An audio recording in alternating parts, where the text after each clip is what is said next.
Belajar itu bisa dimanapun, belajar itu bisa lewat apapun, dan belajar itu pasti sangat menyenangkan.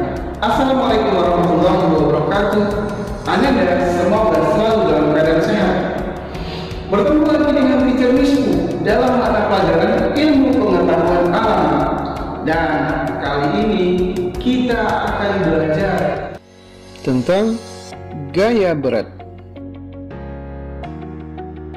Adapun poin-poin yang akan kita bahas dalam video kali ini, yang pertama, konsep gaya berat.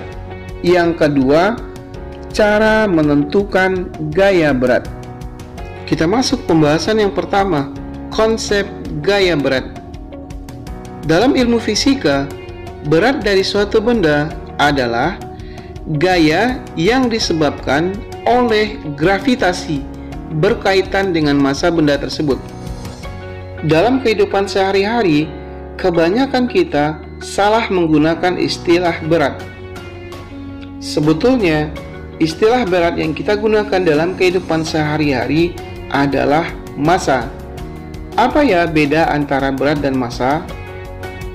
Perbedaan antara berat dan massa adalah, yang pertama, berat dipengaruhi oleh gravitasi, sementara massa tidak dipengaruhi oleh gravitasi.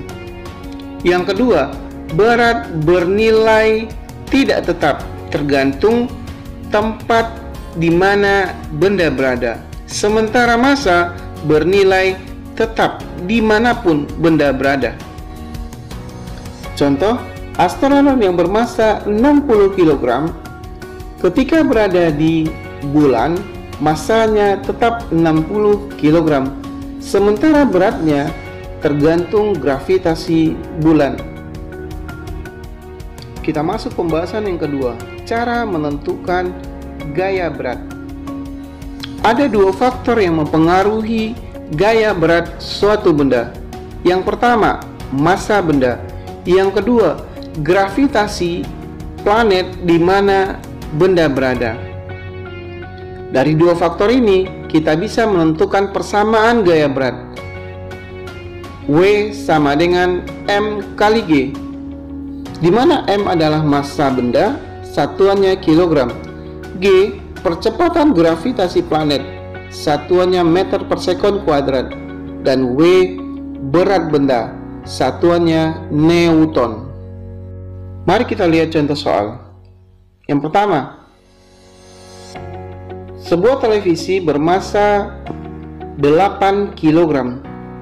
Jika gravitasi bumi 10 meter per sekon kuadrat, maka berat televisi adalah, mari kita jawab, M sama dengan 8 kg, G sama dengan 10 meter per sekon kuadrat, sehingga W sama dengan M kali G. W sama dengan 8 dikali 10 sama dengan 80 Newton. Soal yang kedua, seorang astronot bermassa 60 kg. Jika percepatan gravitasi bulan 1/6 dari percepatan gravitasi bumi, maka berat astronot di bulan adalah, mari kita jawab, M sama dengan 60 kg, G bulan sama dengan 1/6 G bumi, sama dengan 1/6 dikali 10 meter per sekon kuadrat, sama dengan 10/6 meter per sekon kuadrat, sehingga W astronot di bulan sama dengan M kali G bulan, sama dengan 60 kg dikali 10/6 meter per sekon kuadrat, sama dengan 100 Newton. JJN, juara zaman now.